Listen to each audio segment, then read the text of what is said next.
Now, public hearings are underway on the long-awaited Tobacco Products and Electronic Delivery Systems Control Bill. It's a mouthful, but we'll get into it because the draft legislation proposes stricter rules and regulations on smoking in public spaces, because some of that is actually still happening, believe it or not. The introduction of plain packaging is also important, and tighter controls on e-cigarettes. Supporters say it's about protecting public health, while critics argue it could threaten livelihoods in the tobacco industry. Director of External Affairs for Southern Africa at Philip Morris South Africa, Themba Mathebula, was in Parliament yesterday and joins us now for more. As you were speaking yesterday, Themba, I really just wondered whether South African consumers would understand what all of this is about, or would they only get it once it hits them and they realize the rules have been put in place. And I wanted to ask if you could perhaps share exactly what these regulations are meant to do in as plainly as possible. Good morning. Good morning, Arabile, and good morning to the viewers at home. And thank you for the opportunity. Indeed, I think it's very important to be clear and to provide, I think, awareness around the bill in terms of what it seeks to achieve. In our analysis and understanding of the bill as Philip Morris, the core objective of the bill is really to reduce the use of tobacco and smoking prevalence in the country. And we came out yesterday, during the portfolio committee to, one, as Philip Morris South Africa, commit to fully support the regulation of the nicotine market in South Africa, most of which is not regulated when you look at, new products like e-cigarettes and nicotine pouches. So that was our first commitment that we gave to the committee. And then we had three proposals that could help the bill's core objective. And the first one was a bill needs to be comprehensive. By that, we mean it must regulate all products that are available in the market. There is a new product called oral nicotine pouches. It does not burn. It does not, produce any ash. So similar almost to snuff, but it comes in a pouch, but it only contains nicotine. So we want that to be included in the bill so that it's covered in the products that are available in the market. The second proposal was around harm reduction. So harm reduction is really recognizing that for whatever reason, people or certain people will continue to use cigarettes. Our message as Philip Morris is that those who do not smoke should not even start experimenting. But those that are smoking should be able to switch to better alternatives that have been proven to be less harmful. And it is this concept of harm reduction where we are proposing an approach in the bill to complement the tobacco measures to help smokers to transition away from the most harmful use of nicotine, which is through cigarettes. It's very fascinating because it feels, and this is what usually happens, regulation follows innovation. So you'll see changes happen, and then regulation comes in to try and mitigate what has already been innovated upon, and then the innovation happens and the same cycle continues. Right now, what we're seeing is this proliferation of e-cigarettes, and as you've mentioned that there's even others as well at play here where the innovation continues. Are, should we say, old school tobacco products being treated the same as e-cigarettes when it comes to this regulation, which might then ignore some scientific evidence of that harm, which is what you might be arguing? That's absolutely the point. And our message is very clear. It's that let's look at the available science. There is evidence and science that has been proven to show that smoke-free products, as we call them, or non-combustible products. So to your point, Arabile, these are products that do not burn tobacco. We know that the harms of smoking come from combustion. And we've got products now in the market that can help smokers transition away. And what we are saying is, yes, you still need quitting projects or programs to continue. We still need different, NRTs programs to continue. But now we've got an opportunity to accelerate the reduction in smoking prevalence because we can look at the 11 million or more than 11 million smokers in South Africa and communicate and provide awareness around the products that are a much better alternative. And to your point, this goes to the differentiation in the bill, which we argue needs to be clear. At the moment, the bill seeks to equalize the treatment of this product. And yes, what happens when you treat all products the same when they are distinctly different? You embed and entrench the use of the most harmful product, which is what smokers know. So what we are arguing is you need to have different treatment of these products. All products need to be regulated, but we need to have a risk proportionate regulation that will recognize the most harmful products. And on those products, yes, you can have the most stringent and stronger measures, and then allow the other products to be available to adult smokers, not to never smokers, not to children. They should only be targeted at smokers with the aim of helping them to switch. Themba, combustible cigarettes, if everything other than combustible cigarettes is perhaps a healthier option or a better option health-wise, do you not think then perhaps there should be clearer public health messaging which would help in this progress? Because at present, and excuse me for my ignorance, I'm not aware of any of this, but I still wonder whether even with e-cigarettes, you're now not smoking tobacco, but now you're smoking anything from a battery to some other fluids, which may be just as harmful.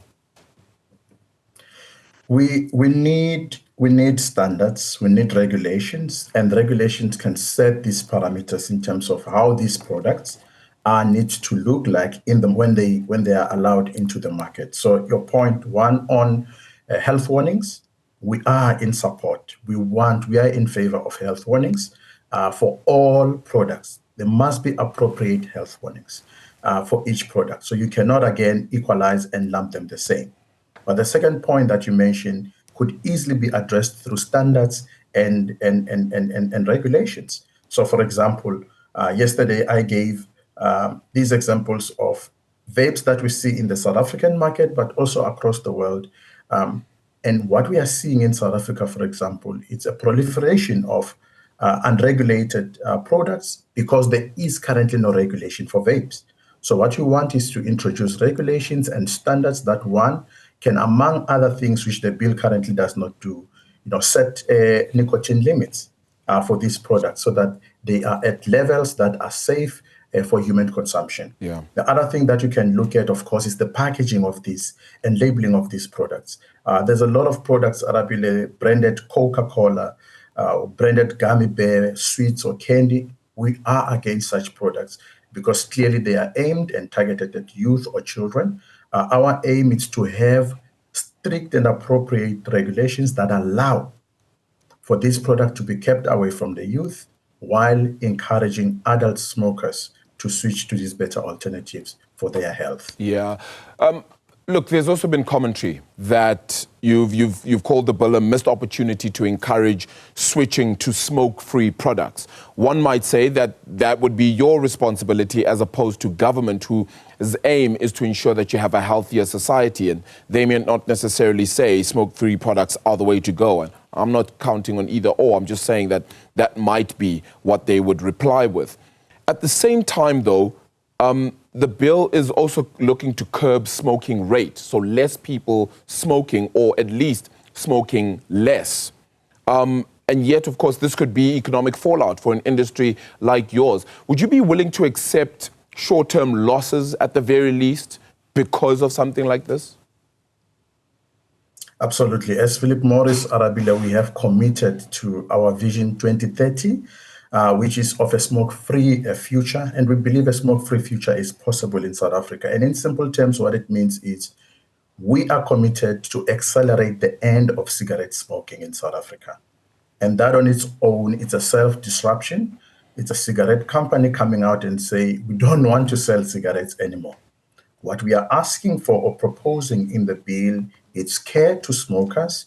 It's a responsible approach that does not unintentionally condemn smokers to the most harmful product or condemn them to the illicit market. So we need a responsible way to move people from the most harmful way of consuming nicotine, which is cigarettes, and move them to these less alternatives. And that comes with sacrifices, to your point. Yes, there will be an impact, but what we are focusing on is our consumers, and is to really make sure that we help the country overall reduce smoking prevalence. and promote public health. Any concerns about illicit products here? Do you think this bill could drive people more towards illicit items and products? Indeed, I think with other stakeholders that have come before the committee have presented on illicit trade. Our view is that illicit trade is a major threat to public health. It's not just a SARS issue. Illicit trade is a major threat to this bill itself. So our advice and recommendations to policymakers is to be aware of the broader socio-economic conditions that are at play here, including the fact that illicit cigarettes are cheap and easily available, and that facilitates their adoption when people can easily access them. So you need to be aware of even additional measures that may impact that situation. But in a normal world, when they've considered, I think, all the issues at play, we would be in support of a situation where in the bill you have to strike this balanced approach where the most harmful product is strictly regulated and the less harmful product has ability to allow those that are already smoking to move and switch to better alternatives. Yeah, that education part, absolutely fundamental. Concrete enforcement of these proposals is also going to be very key. Do you think this bill can be enforced fairly? And I say that because big players in the space, whether it be yourselves, whether it be your major competitors, and I'll say the name, BAT, for example, not entirely sure what the tussle may be, but if it's seen differently and one interprets these rules and regulations differently, we could have a completely fragmented industry, which could hurt the industry a lot. So thanks, Arabile. In its current form, I think we did indicate and we affirm on that point. In its current form, the bill is fatally flawed, so it does need to be reviewed. It does need to be looked at to ensure that it's balanced, to ensure that it's comprehensive, to ensure that it serves South Africans at the end of the day. This bill should be for South Africans, including smokers. And I think the great task at hand here is for the portfolio committee, the policymakers, to consider all these submissions and come to a situation where they can strike this balance. Yes, there will always be priorities or opposing priorities or even opposing views, as you have seen since the beginning of the hearings, but we believe it's possible to strike a balance that at the end of the day goes to the heart of the issue. What do we want to solve in South Africa? We want to reduce smoking prevalence. What is happening in South Africa? Youth are into vaping. Vaping is not regulated. Let's put regulations that protect the youth so that they don't access these products. What's happening in South Africa? Illicit trade, it's out of control. We need to clamp down on illicit trade. And we have provided these proposed measures to the committee, and we are hopeful that they will consider them when they do their deliberations. Themba, I've actually run out of time, but I just thought about something here. You're now wanting to regulate the e-cigarettes, for example, but that innovation came from yourselves. Should you not have gone to governments around the world and actually said, look, we're looking to innovate products like these? And I'm not saying just Philip Morris themselves, I'm just saying as an industry, when these products were then designed by companies like yourselves, should that industry not have gone to these governments and said, listen, we are aware of the impact this may have on certain age groups, and thus we would like to create regulation before we release them?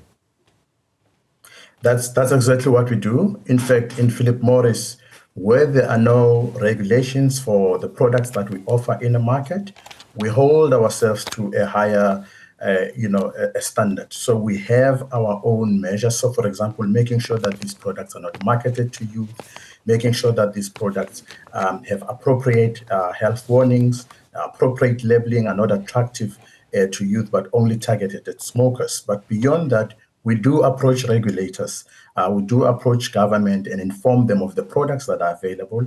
We do share the science with the regulators and governments in terms of these products, and it's really up to them to look at them, assess the evidence, and then come up with appropriate regulations. That's exactly what we do. And we have done the same even in South Africa. Just to give you an example, on oral nicotine pouches, we did alert government. that the bill was not Sure. including these products. And their view at the time was that it's included. But I am happy now that we seem to agree, even from other stakeholders that are not part of the industry, Yeah. that these products need to be brought into scope.